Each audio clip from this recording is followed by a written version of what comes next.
¿Cómo estáis? Bendiciones a todos, espero que estéis todos bien. Hoy quiero hablar sobre este tema que es brujería dentro de la iglesia.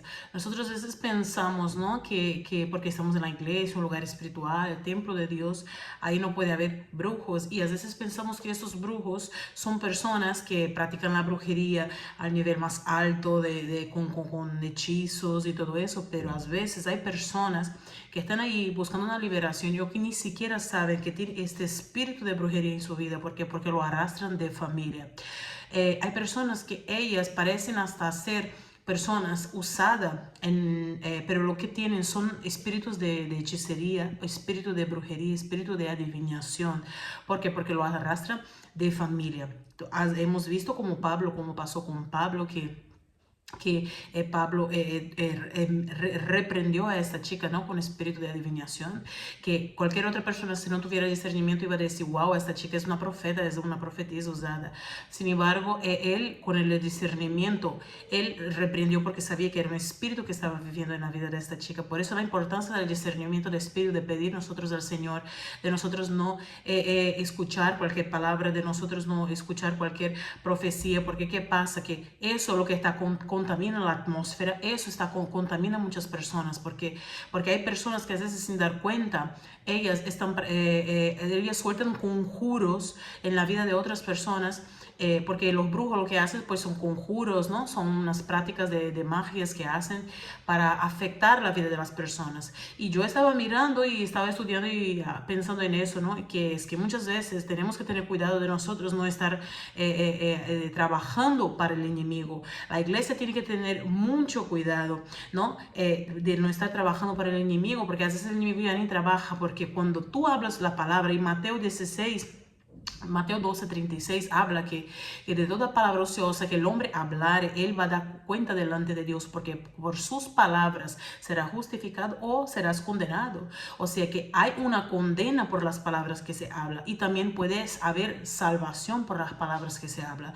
Entonces, ¿qué significa? Que hay un poder en las palabras. ¿Para qué? Para maldecir las personas, de dar vida y de dar muerte.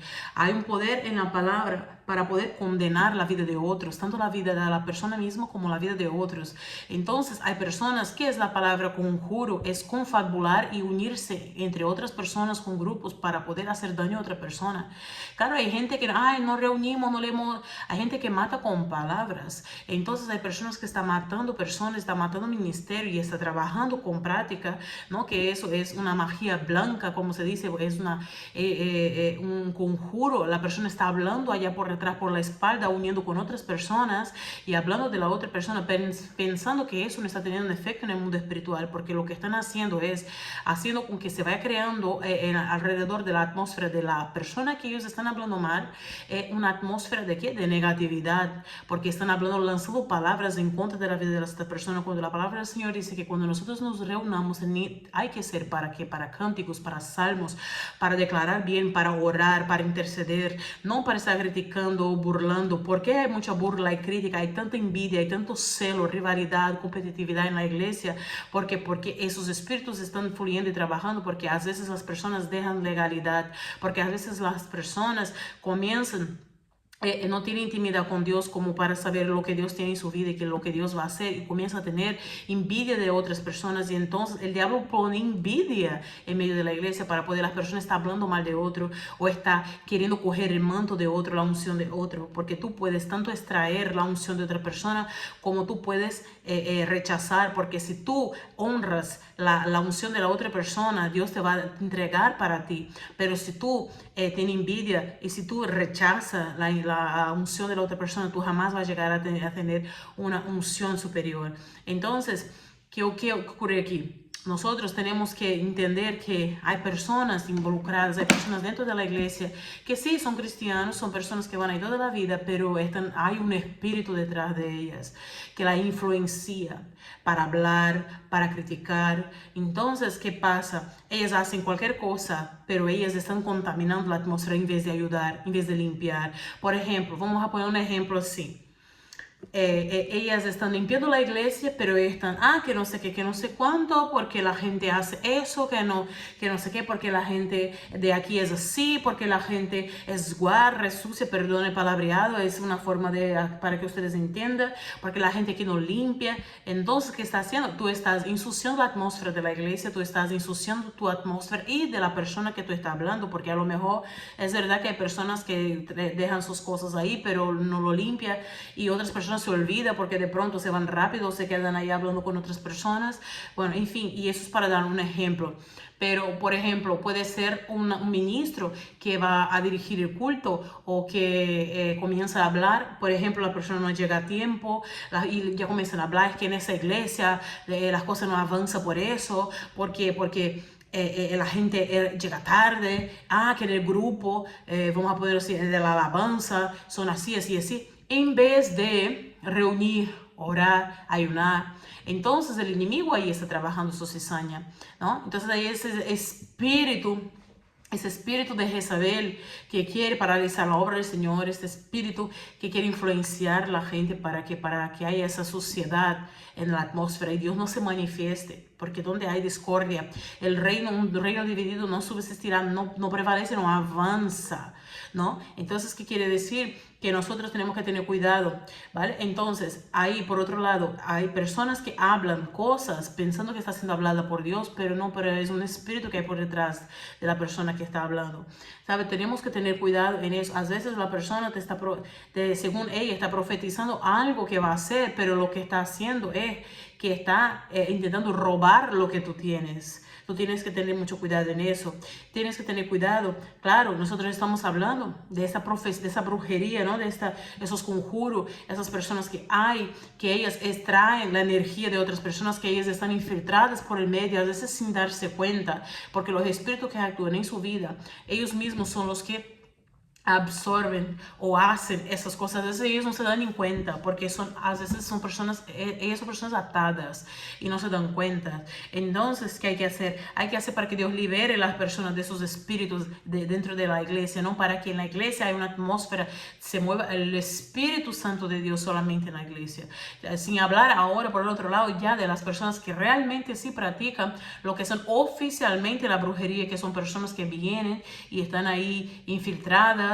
A veces comienzan a ser parte, pero lo que quieren hacer solamente es hacer enviaciones. ¿Qué significa eso? Que tú eres representante del reino en el cual tú estás sirviendo. Entonces esta gente, cuando ellas pisan los pies, cuando ellas llegan a un lugar, ellas vienen con los espíritus que vienen con ella. Y entonces, ¿qué ocurre? Que comienza a manifestar, a veces hasta con los ojos, a veces hasta con movimiento de manos, a veces comienzan solo a mirar quiénes son las personas que están en la iglesia para poder saber quiénes son las personas que interceden, quiénes son las personas que oran, quiénes son las personas que están en el altar, los levitas, los adoradores, que llegan para poder decir, ese adora, lo tenemos que frenar, ese vemos que es ungido y él desata la atmósfera de Dios de adoración en la iglesia, tenemos que hacer algo.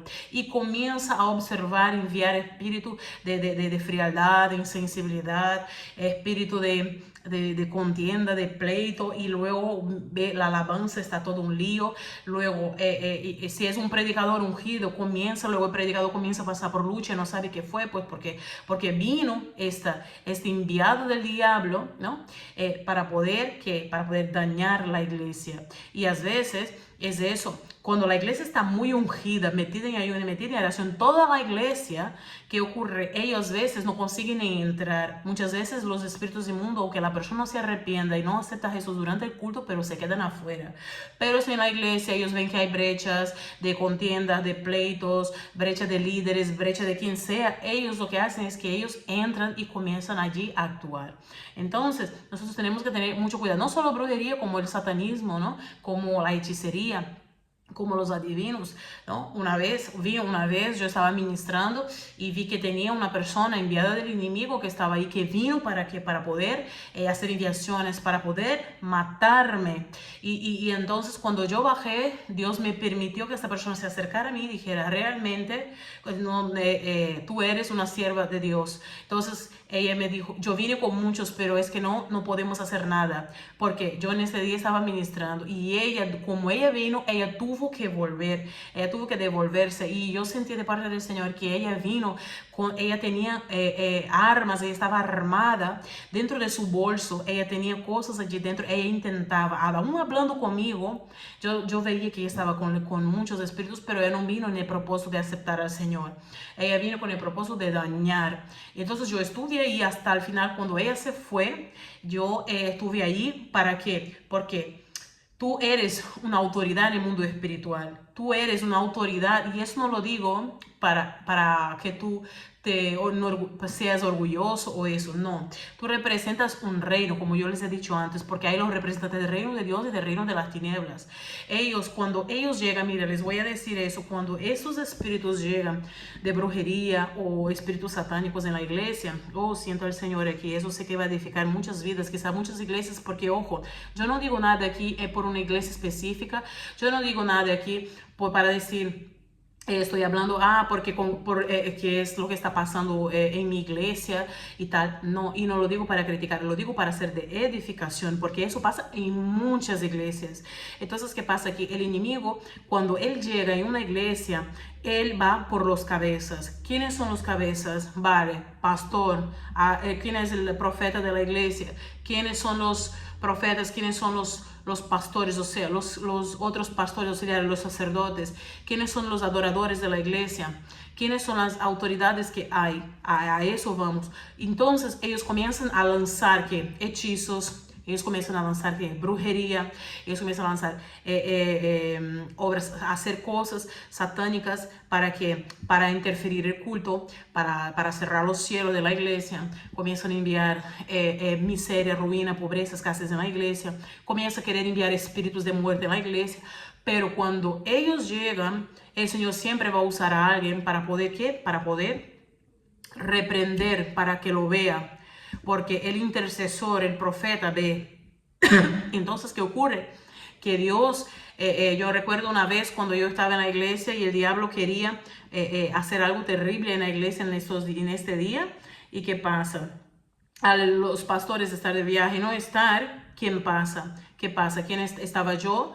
Y un par más de pastores ahí, que en este entonces éramos encargados de estar, de apoyar, en fin. Entonces yo recuerdo cuando el diablo vino delante de mí como que para pedir, ¿no? Pedir como para ver, ¿qué hago aquí? ¿Cómo me das permiso? O para intentar distraerme, porque vino contra mí. ¿Por qué? Porque si tú reprendes, si tú eres la persona que eres de cabeza, el diablo va a venir primeramente contra ti. Si te desbarras, si te estanca a ti, si te hace perder a ti, salir de a ti del medio, ya él ha ganado. Ya puede operar a nivel iglesia, ¿me entiendes? Es diferente de una vida de una persona. Cuando él viene a un ataque personal en la iglesia, él viene en la vida de una persona. Dios también te va a revelar y tal.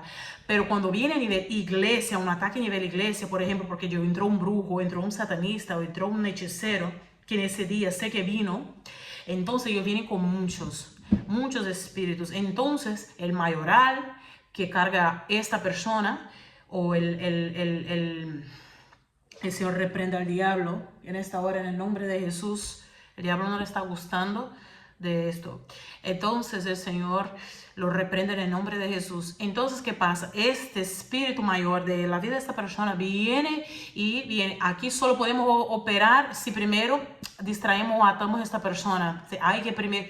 Todo cuando el diablo va a querer hacer algo, él va primero delante de Dios, delante de las autoridades, va a mirar en la iglesia si se puede hacer. Si él ve que no puede hacer, él se va a ir fuera. Entonces hay muchas iglesias que no fueron destruidas todavía. ¿Sabe por qué? Les voy a decir por qué. Primeramente por Dios. Porque cuando Dios levanta un nombre, o cuando Dios dice, yo quiero ese territorio, o cuando Dios dice, tengo almas aquí en este sitio, Dios, aleluya, oh gloria, Dios ¿qué hace? Dios levanta a este hombre y a esta mujer, pero juntamente con este hombre y esta mujer, Dios pone otras personas, porque hay personas que no pueden seguir si no tiene otras personas al lado, y esas personas que están al lado, y cuando digo al lado, No me refiero a una persona solo porque están en el púlpito predicando todos los días, no me refiero a las personas que están en los cultos todos los días, no me refiero a columnas, a intercesores, a ministros del Señor que están en su casa, en el trabajo donde están, pero están ministrando al Señor por las almas, por la iglesia. Entonces, ¿qué ocurre ahí? La obra del Señor sigue adelante todavía en muchos lugares porque Dios estableció a sus siervos. Dios tiene a los suyos ahí, que son aquellos como que sujetó las manos de Moisés cuando se cansó.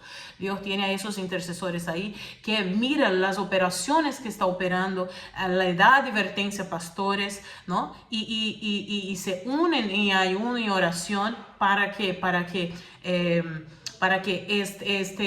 todas estas maquinaciones vengan a ser rotas. Cuando un pastor o cuando llega un profeta de Dios y habla al pastor, el pastor tiene que ser humilde para recibir los pastores, las pastoras, de recibir y si, reconocemos que esa persona tiene, ¿no?, la intercesión y que vamos a orar que el Señor nos confirme. Y si realmente está pasando eso, vamos a entrar en ayuno y oración a la iglesia para reprender, porque hay temporadas que vienen tantas enviaciones que baja el nivel de oración y de ayuno de la iglesia y entonces comienza a manifestar esos espíritus de muertes, espíritus de miseria, de ruina, espíritus de muchas cosas. Tú comienzas a ver en la iglesia inmoralidad sexual. ¿Por qué? Porque vino uno y envió y salió enviando. Porque vino, además, ¿y por qué? Y por haber enviado, por la carne está débil, no había consagración, la iglesia se dio la brecha. Entonces el Señor hoy nos está divirtiendo, nos está hablando, nos está abriendo esos ojos espirituales, ¿no? Para entender eso. Y el Señor, yo sentí de parte de Dios de grabar este video y estoy segura que va a ser edificación para la vida de muchas personas. Entonces, cuando nosotros vemos lo que son los brujos mismos oficiales en la iglesia, nosotros tenemos que hacer oración. Cuando estamos dirigiendo un culto y hoy estamos predicando y sentimos en la atmósfera que hay un brujo, tenemos que atar toda operación de todo espíritu inmundo. Yo siempre que siento eso, que yo voy al altar a predicar, yo ato a esos espíritus inmundos en el nombre de Jesús. ¿Por qué? Porque si no, todo el culto es como que se queda en vano, porque ellos se quedan haciendo sus enviaciones y la gente comienza a distraerse, la gente comienza... Entonces, ¿qué ocurre? Que nada, es como que nada opera. La gente que está ahí, que hoy aquel día iba a ser salva, el enemigo comienza a poner que alguien le llama. Entonces, esas son las maquinaciones del diablo que tenemos que orar y que tenemos que atar. Por eso es importante la intercesión antes de empezar el culto en la iglesia. Por eso es importante que las personas, ¿no?, siempre estén también vigilando, orando, que la persona que esté en la puerta esté pendiente, esté vigilando. Yo siempre que veo una persona y que el Señor me dice, ahí yo intento estar intercediendo, sentar más cerca para estar observando, para ver quiénes son los enviados, los infiltrados, que quieren venir a dañar la iglesia del Señor. Porque Dios pone un celo en nosotros por las almas y por la iglesia del Señor. Entonces, ¿qué les iba a decir? Yo oro a Dios que Dios levante intercesores, personas que Dios le muestre, que intercede, que están ahí para poder advertir, ¿no?, que son esos atalayas que ve antes que ocurra, que ve cosas que otros no ven, que son estos, yo oro en el nombre de Jesús que Dios venga a desatar en tu vida el discernimiento, los ojos espirituales que vengan a ser abiertos en el nombre poderoso de Jesús, el discernimiento del bien y del mal, el discernimiento de lo bueno y de lo malo, ¿no? Entonces yo creo en el nombre poderoso de Jesucristo que Dios está levantando y te va a levantar a ti para que tú seas este guardián. El Espíritu Santo es el guardián, ¿no?, para que tú seas este atalaya en tu iglesia donde Dios te ha establecido. Amén. Que el Señor te siga bendiciendo de manera poderosa, de manera sobrenatural. Nos vemos hasta la próxima. Bendiciones.